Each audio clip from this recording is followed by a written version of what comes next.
Hi hello मैत्रिणींनो, आज आपण बनवणार आहोत साबुदाणा खिचडी. या पद्धतीने तुम्ही जर खिचडी बनवली तर तुम्हाला खूप आवडेल. त्यासाठी कढईत तेल, जिरं, हिरवी मिरची कापून घालायची आहे आपल्याला.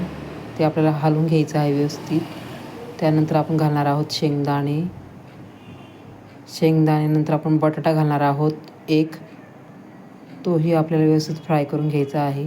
त्यानंतर आपल्याला लागणार आहे हे शेंगदाणे बारीक तळून घ्यायचे आहे आपल्याला.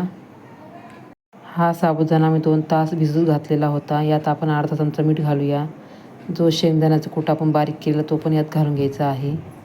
इकडे आपले बटाटे पण फ्राय झालेले आहे. यात आपण साबुदाणा घालून घेतलेला आहे.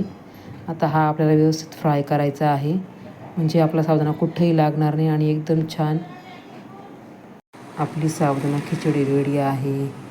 आपण खायला घेऊया.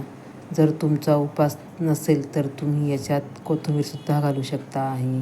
हे बघा किती दाणेदार झालेला आहे आपला साबुदाणा खिचडी.